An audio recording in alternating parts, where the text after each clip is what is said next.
हो गया ना। कई दिन का भूखा था, मन होता था कब खा लूं। गाछ वृक्ष का पत्ता तोड़ा, जमीन पर पत्ता बिछाया राजा जनक और खिचड़ी को लिया पत्ता पर। और सोनू और करण पिताजी छात्र होकर बिरंची मुखिया की ओर से 1 से 1 रुपया धनिया लिए सदगुरु सदैव कल्याण करे और परिवार में सुखता दिखे। खिचड़ी को तैयार करके लिया पत्ता पर। राजा जनक चाह रहा है कि किसी तरह से खा लूं, कई रोज का भूखा हूं। समय वही था, पत्ता पर खिचड़ी था।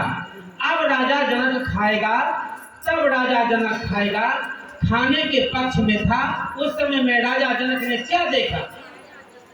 राजा जनक ने देखा आगे में 2 विशाल सांड आपस में टक्कर दे करके लड़ाई लड़ते इधरे आ रहा है। एक भाग रहा है तो एक खदेड़ रहा है। दोनों सांड को, विशाल सांड को देखकर राजा घबरा गया। खिचड़ी था पत्ता पर और दोनों सांड जो आ रहा था सामने सामने, राजा जनक डरा करके भागा। राजा जनक किलोल मचाकर गिरा इधर और दोनों सांड उस खिचड़ी पर पैर रोकते हुए जमीन में खिचड़ी को मिलाते हुए भाग गया इधर। राजा जनक जमीन पर गिरा और ज्यों ही गिरा कि राजा जनक नींद टूटा। राजा जनक उठ करके बैठ गया। राजा जनक ने क्या देखा? मैं राजमहल में हूं, गेट गेट पर पहरेदार पहरा दे रहा है। मैं अपना पलंग पर हूं, मुझे भूख प्यास लगा है नहीं, न कोई राजा का चढ़ाई हुआ है, न मैं खिचड़ी बनाया था, न राजा मुझको मारने के लिए तैयार था। सब झूठा। ये क्या हो गया? अभी हम कहाँ चले गए थे? ये तो नींद टूट गया तब ना। नींद टूट गया तो आ गया महल में, और नींद नहीं टूटता तब तो महादुर्गजन हो रहा था उधर। हे भगवान, कहीं उधर फिर न तो जाना पड़ेगा, फिर न तो जाना पड़ेगा उधर। वह सच है कि यह महल मकान सच है, इसमें सच कौन है और झूठ कौन है, इसी का चिंता राजा जनक को हो गया। राजा जनक भर रात इसके बाद सोए नहीं। सुबह हुआ, राजा जनक पूरा जनकपुर में ढोल पिटवाया और ऐलान कराया, राजा जनक प्रश्न पूछेंगे, जो कोई राजा जनक को सही सही जवाब दे देंगे, राजा जनक उसको गुरु बना लेंगे और बहुत कुछ उसको दान दक्षिणा मिलेगा। लोग उमड़ करके आने लगे, बड़े बड़े विद्वान, बड़े बड़े पंडित, बड़े बड़े ज्योतिष राजा जनक के दरबार में जवाब देने के लिए, इस लालच से कि अगर मैं सही जवाब दे दूंगा तो राजा जनक का गुरु बन जाऊंगा, मेरा मर्यादा बहुत उच्च हो जाएगा, बहुत कुछ दान दक्षिणा मिलेगा। इस लालच से बड़े बड़े विद्वान, बड़े बड़े पंडित, ज्योतिष सब आने लगे। सभा का एक घर था जवाब देने वाला। वहां पर एक नियम बनाया हुआ था कि जो कोई गेट पर आएंगे, पहले यहाँ पर नोटिस लिखा हुआ है, पढ़ लीजिए नियम।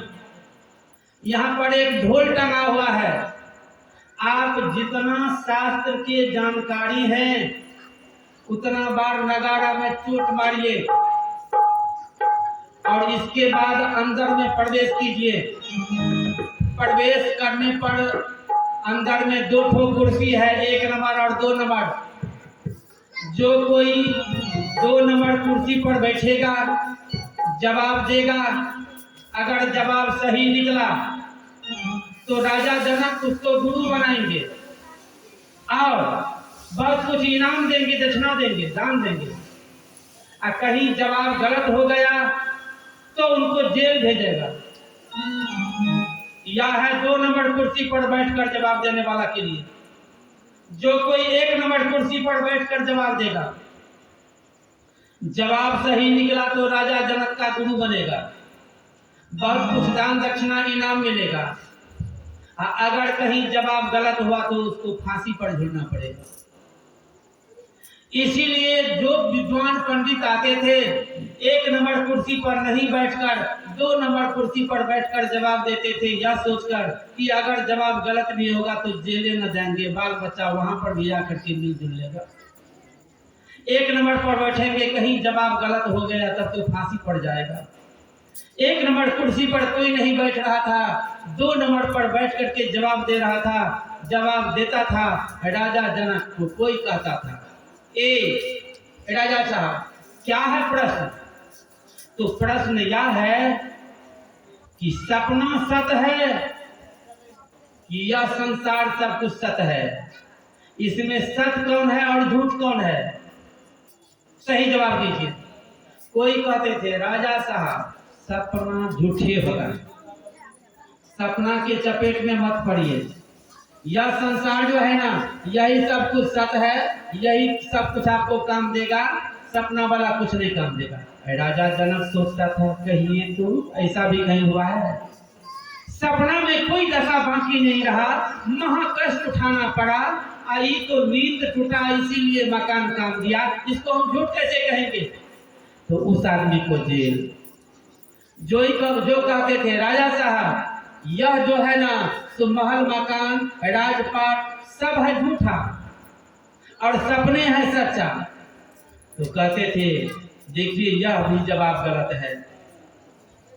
यहाँ का अगर सब कुछ झूठ रहता तो सपना में हमको कोई दशा बाकी नहीं रहा, जब नींद टूटा तो यही काम दिया है, तो इसको हम कैसे झूठ कहेंगे? यह सत्य है। इधर कहिए तब भी जेल और उधर कहिए तब भी जेल।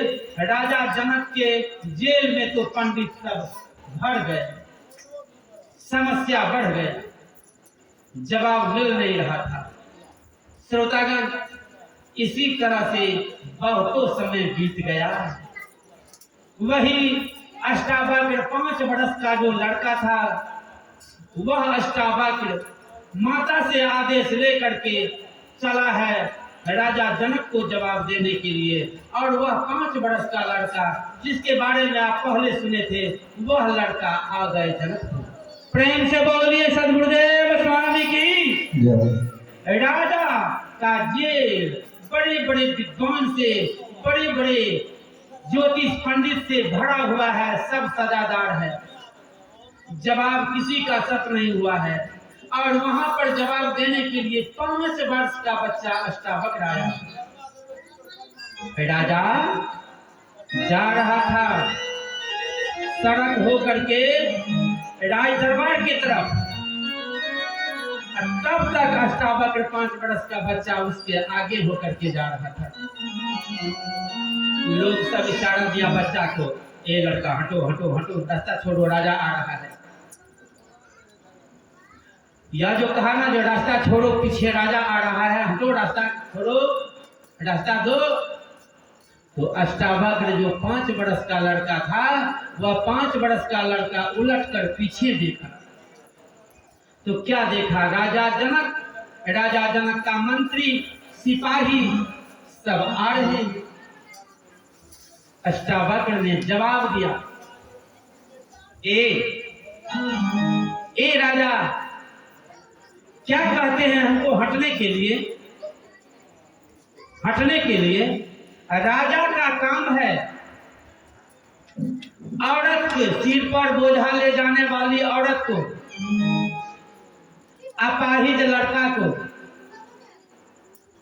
और गरीब को रास्ता देना राजा का काम है। और हम राजा जनक के लिए रास्ता देंगे तो ये राजा जनक शर्म नहीं होता? कैसा राजा है? इतना बात जो कहे ना राजा जनक का, तो समझिए 8 आना पावर डाउन हो गया। ये छोटा सा बच्चा क्या जवाब दिया है? बगल होकर के राजा आगे बढ़ गया। राजा चला गया राज दरबार में। राजा है राज दरबार में, पीछे पीछे यह 5 वर्ष का लड़का टेढ़ा मेढ़ा लड़का चल रहा है इधर, मुंह घुमा हुआ है उधर, तलमला के इधर, तलमला के इधर, इधर गला में घेर तो इधर पीठ पर कुबड़ी, एक ठो आंख ऊपर तरफ, एक ठो नीचा तरफ, एकदम पेट इधर, टांग इधर टेढ़ा, आंख टेढ़ा मेढ़ा, सबका नजर उसी पर है। 5 वर्ष का बच्चा जा रहा है, आ गया गेट के। गेट में जब प्रवेश करने लगा ना तो सिपाही ने कहा, ए लड़का सुनो, आ जा रहा है इधर, लटो।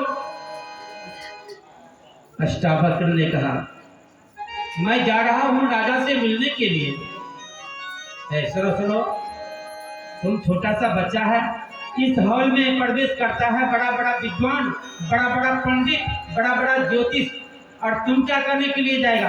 हटो यहाँ से। वहां पर जो प्रश्न का जवाब देगा सो ही जा रहा है। अष्टावक्र ने कहा, तो मैं भी राजा जनक को जवाबे देने के लिए जा रहा हूँ। अरे 5 वर्ष का लड़का है, छोटा सा लड़का है, और तुम लेल्हा बोका के जैसे लगता है, और तुम जा रहा है जवाब देने के लिए। सुनो, पढ़ा लिखा है, देखो तो यहाँ पर क्या लिखा हुआ है, इस नियम का पालन होगा। कितना शास्त्र का जानकारी है, कितना शास्त्र पढ़ा है। नगाड़ा में चोट मार करके अब तब जाना पड़ता है। 1 नंबर कुर्सी का और 2 नंबर कुर्सी का नियम मालूम है ना? नियम बता दिया।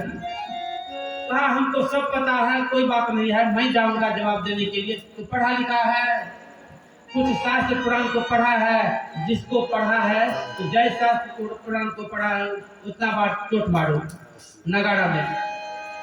अष्टावक्र लिया डंडा हाथ में।